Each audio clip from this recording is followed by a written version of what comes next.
Time for thinking real estate. We're laughing because we're about to give a shout out to Laura, who's not here. She's probably listening on her car radio. She probably as got she's hung up in driving. that traffic. Got hung up on her mayoral campaign. All that traffic on Weather Wax Yeah, right. this morning. Bill Schleicke's here, though. So what do you want to talk about this morning? Probably taxes, Bill. All right. What do you want to know? I don't want to know. I just don't want to pay You them. don't know, I don't want to pay them. Yeah, because today's for most municipalities, or at least many municipalities, the first day of the meeting of the Board of Review to handle appeals of tax assessments and to set the tax roll for the year. So this is the second Monday in March. Some municipalities actually, by resolution or by ordinance, have changed it to the first Tuesday or the first Wednesday after the second Monday in March. They're allowed to do that. But I think Do quite a few people appeal, or do you have a handle on that? yeah, oh yeah. I do tax appeals. We used to do a lot more before the change in the tax law that capped taxes. Now a lot of people don't bother appealing their tax assessments because it's irrelevant, since the taxes are capped at the greater or at the lesser of the how do I phrase this? They're taxed at the rate of annual inflation, but capped at 5%. And with the rate of inflation being anywhere from 1 to 3% over the last 10 years, last 7 or 8 years, nobody bothers appealing their taxes because their taxes aren't going up hardly at all. And then, particularly with the real estate recession, when everybody's assessments, when property values dropped by as much as 50% or slightly more than that, people just didn't bother because under the current tax code, the property taxes can drop without any sort of cap. In other words, the cap that stops them from rising greater than 5% does not apply to a drop in taxes. So everybody's taxes went down, the taxable values went down, and those are increasing at a very slow rate. So appeals to Board of Reviews have decreased substantially. And for commercial properties, you no longer have to appear before the Board of Review. You can actually go straight to the Michigan Tax Tribunal. I don't really handle residential appeals, I handle commercial appeals. We nevertheless still recommend that we go to the Board of Review and see what we can do. Actually, I tell my clients, go to the tax assessor before the Board of Review even meets, get to the tax assessor as early as you can, talk with the assessor, see if you can reach an agreement with the assessor as to what the assessor is going to put that value in. And again, most of this occurs in the year following a sale, when the taxes get uncapped. Remember what our tax code says is Right. that those taxes stay capped until there's a sale or transfer of the property that's not exempt. And so it's in that year following sale when the tax assessment is going to go up. You want to consider appealing to the Board of Review. Is that where you or would the most tax- likely find some sort of error? Right there during a I don't think sale? I don't think error. I mean, I deal with assessors frequently, and I think assessors are sometimes caught between a rock and a hard place. And virtually all assessors I deal with are earnest, honest, sincere, hardworking people. The rare exception do we find assessors who aren't doing their job because. But there could be a mistake, couldn't there? Oh yeah, you want to make sure there's no mistake. If there's Right. a mistake in That's what I'm saying. in the assessment record, you get that corrected. For example, if the assessor's carrying 3 bedrooms and you only have 2, that's an easy correction. If they've got the square footage wrong, that's an easy correction. If they have the acreage wrong, that's an easy correction. I'm here. I almost didn't want to get out of my car because you were so good on the radio. Does the word sarcasm mean anything to you, Greg? Not on this show. Not on this. No sarcasm allowed. No. Right. Yeah, I was dealing with a couple client things, not mayoral stuff. But there you have it. Okay. So, anyway, so you were listening to the conversation about assessments, and today's the first day for the Board of Review in many municipalities. And like I say, you go to the assessor first.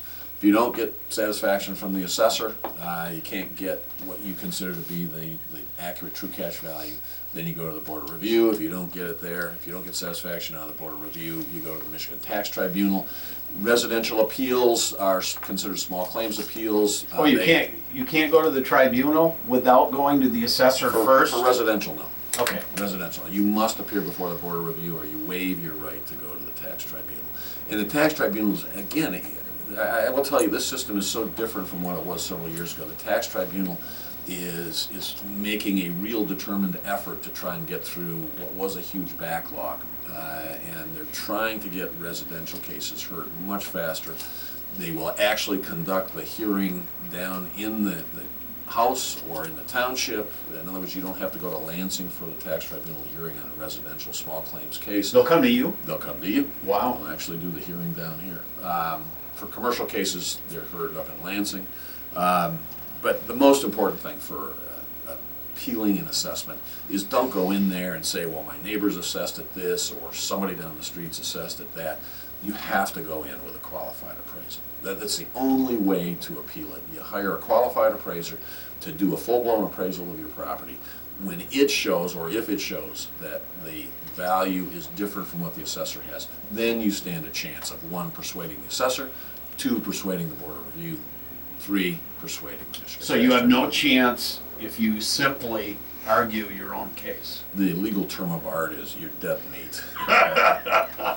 Okay. Yeah, you have literally, virtually no chance, because you're not an expert in real property valuation. There are 3 ways to appraise property: the income method, market value, and then what was it, Laura? The cost or replacement value.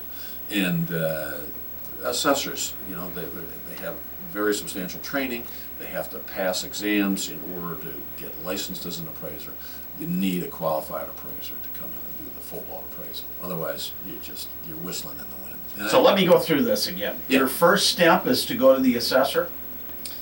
To call them, Yeah, when which I have a client that their assessment skyrocketed, and I asked when they started renovations, asked a couple of pertinent questions, because the value is as of December 31st, not January 1. So if you bought a property towards the end of the year, but you didn't do anything to it until the middle of January, those new improvements shouldn't be included in Well, this and value. some improvements do not count toward adding to the assessment. They're exempt. I mean, if they're That's what I was just related to looking up, energy what they were. efficiency, things like that, or repairs. Like a roof. Like a roof. Yeah, Those don't necessary get added. maintenance. Yeah, but if you add a porch, you add a sunroom, You something finish your like that. basement, I then think, it's added. that changes. But usually the appeals happen as a result of a sale, as I mentioned before. And I say you even go in before you but get the notice anyhow, of assessment. But my client I said, call the assessor and ask him how they determined what that new assessment was before you do anything else. And he did, and the assessor said he admitted that it might be a little bit high, so it is being appealed.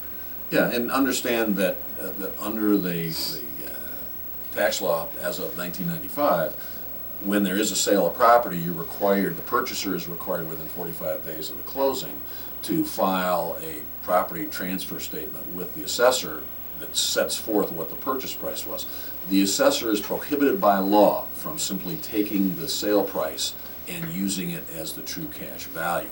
It is evidence of what the true cash value is, but it's possible that the purchaser paid a bargain basement price, which is under the market value, or paid a premium, which is over it. So sale price does not determine the true cash value, but it is evidence of it. So in Laura's case, her client was told by the assessor that he might have Yeah, gone too high. Can he change it? yeah, he can change Yeah. it before the roll is submitted. Before you for even review. appeal it? Yeah, that's why I say, Okay. I tell my clients, don't even wait for the assessment to come out, notice of assessment in February. What you want to do is you actually, after the sale, if the assessment is already high and you paid under what that number is for the true cash value as currently assessed, I'd go to the assessor right then and there. And you're going to have to lay on them what the purchase price was, but if it's less Well, than they're what gonna the know true anyways, cash right? value, they will, yeah, they will from the property statement. Right. And so you have a candid conversation, but again, go armed with not just the sale price, I'd go armed with an appraisal, because the assessor can come back and say, hey, look, you paid a bargain basement price, it was a distressed sale, therefore it doesn't reflect true cash value. So you still need the appraisal. And you could even ask the assessor, if they're not going to change it without you coming in and talking to them, what documentation will they look at? Some assessors will say the only thing I'm going to look at is an appraiser. Others, Appraisal. I'm sorry, you're right, appraisal. And others will might use other documentation. Yeah, I don't know of any assessor that's gonna look at other documentation unless, as Greg says, there's an error. If they've got it as 3-bedroom and it's 2-bedroom, or, 3.5 bath and it's 2.5 bath, something Well, this like that. particular assessor is looking at other information. So, What information? history of the property, what's sold in this particular So the area. assessors, okay, but So I'm they're saying- looking at like the neighbors? Right. Okay. Well, things that have sold, not, like Bill said, just because your neighbor's property is assessed or taxable values at one doesn't mean anything to the property next door. So what you're telling me is, in your case, the assessor is saying, hey, look, I really didn't do what I thought or what I should be doing, which is doing my own, it's not called an appraisal, but doing a determination of true cash Right, just come value. in and- So the assessor's actually going through the process that the assessor is required to do under the statute. Correct. Right? Yeah, I mean. Which I think is great. that Yeah, they're- so do I. Yeah. So, And then there's other assessors that won't, despite the fact that there's lots of evidence or an appraisal will be given, they won't budge and they won't reduce it Yeah, because they that's- don't want to lose the taxable value. And I could point to some municipalities in this county that are that way. See, but that's I the won't. flaw in the system, isn't it, Bill? being the fact that some assessors are under pressure from the municipality. Everything, it's probably all over the map. Most assessors I deal with, No. as I say, almost all of them, they recognize that they have a job to do under the statute. They will They're be required- reasonable? Yeah, Okay. yeah. I really, in my practice, rarely encounter an assessor who is not willing to at least sit down and have a conversation about it. That doesn't mean I'm always going to get what I want. Right. But if I have a good solid appraisal in hand, if the assessor is not gonna listen to me and follow that appraisal, I know that I'm gonna do it. I know that I may get satisfaction out of the board of review, and if I don't, I'll get satisfaction out of the tax tribunal. And usually what happens is, if you do get an obstinate assessor, all you have to do is you take it to the tax tribunal, and what will happen is, sometime shortly before the formal hearing, you'll reach an accommodation or But- a compromise with the assessor. But that's a hassle, and that happens. There's on an, commercial I mean, cases. more times than not, people won't go to the tax tribunal. Right, well, again, we Unless were. it's a large priced home. No, we were talking about small claims, and those proceedings are actually relatively informal. You don't have to hire a lawyer to do a small claims appeal. You can do it yourself, again, armed with an appraisal. And if you're reasonably articulate and aren't frightened of appearing before a board or, in this case, the tribunal, an administrative law judge, you can do it yourself. You don't necessarily need to hire a lawyer and incur that expense. I get involved only in larger commercial appeals because at that point they're worth it to incur the legal expense. There, the personal property tax situation. What about it? Well, we got notice on a couple of our companies for personal property tax, which had, we don't have any personal property in those companies. You get the opportunity to appeal that as well, but also for small businesses beginning in 2014, if you file a claim of exemption on or before February 10, you have to do it between January 1 and February 10, claim of exemption, you may be able to exempt all or large part of the personal property from But we're in taxation. 2015. Beginning in 2014, so now you have that ability. It's $80,000 true cash value. They no longer use assessed value for purposes of determining the exemption. They use true cash value. Right, so this one, for example, shows $1,200. $1,200 of property. Taxable value and assessed value. Yeah, so it's For 24. personal property. Well, okay, your taxes are still based upon the assessed value, or the taxable value rather, but for purposes of the exemption, it's based on true cash value, so double it. Right, so it's 2,400, and so a tax increase of $53. Tax increase of 53 or Correct, tax of because 53? it's going from 0 to 1,200, How did that go? 12,000. All right, yeah, I'll have a 12,000. conversation. I don't know why it's going from 0 to 1,200. Did you acquire some new property during No, that period of time? no, That's a that's little why I'm odd. curious. You may want to. So we've gotten 2 of these, and then of course the inflation rate multiplier, just so people know, is 1.6%. No, it's 1.016%. Right, but, yeah, it increased 1.6%. Yeah, okay. I got you. Just the multiplier is different from the increase, that's all I'm saying. Right. All right, But, what else you wanna know? I don't know. You go for it. No, we're just, are you going before the board of review tonight? Or today? I've got to call our assessor and find out, just on these two. Everything else we got, I was fine with. Reasonable Our having. assessor in the city, I think, does a really good job.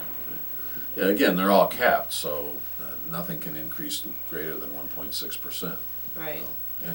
And then we have property in Liberty Township that we didn't have any issues there either, so. Okay.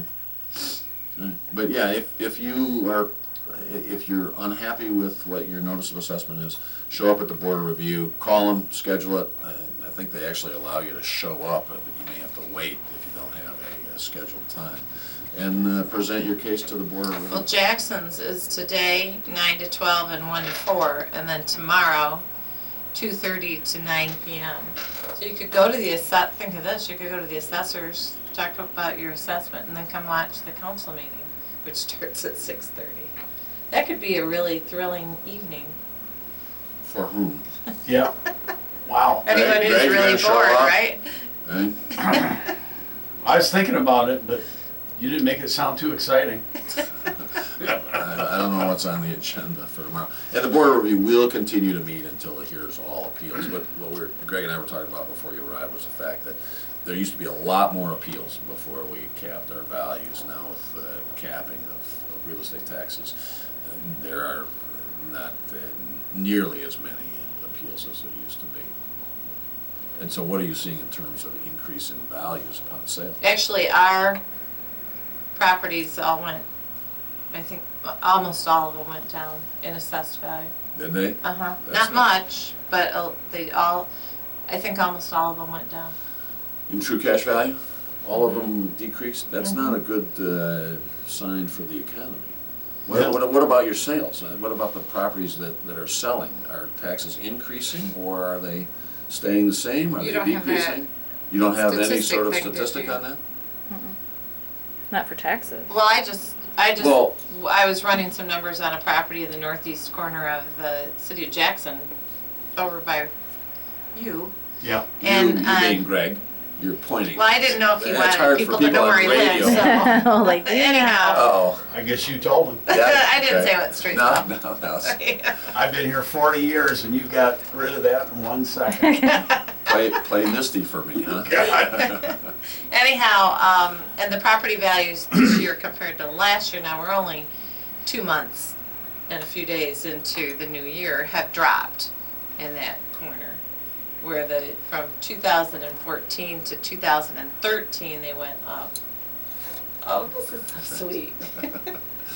Anyhow, So, but you have statistics at the city in terms of what Yeah. the total assessment roll is. Has it gone up? Has it gone down? Has it I stayed the haven't same? seen the assessment roll. I can only tell you numbers that we run from sales. And we've actually got numbers based on ward and precinct. That's how far we've narrowed it down, at least in the city. Some have jumped from where the average sale price was 9,000 to like 44,000 or something. I couldn't believe the jump in price. Well, Some went from having all the sales were foreclosed, no, all the sales last year were foreclosures to the previous year where only half of them were foreclosures. So it's really, it's just a mixed bag. Depends on where you are. It would be interesting to know whether or not there's an overall increase, decrease, or stabilization for purposes of figuring out what's happening to the economy or at least the real estate economy in Jackson. And to the extent that you're telling me that prices or values have gone up from 9,000 sale price to 40,000, those are the comps that get used by appraisers and by assessors to determine the future values of these properties. Well, I'll bring it next. I'll see if I can get it and bring it next week. Right. I just wanted to share a quote. Phil Tripp had said to me a couple of weeks ago that he told me to make sure Bill heard this. I was a rare quality of common sense. I have a rare quality of common sense. That's a Phil Tripp quote. Uh-huh. Okay. I had to write it down because And then there's going to be a moment Radio silence. Silence. Moment of silence Yeah, right. for Phil Tripp. Yeah, yeah. Whoopee, okay? I've been meaning to say that, and I keep forgetting to bring it. I live with her. Phil Tripp, this is addressed to you.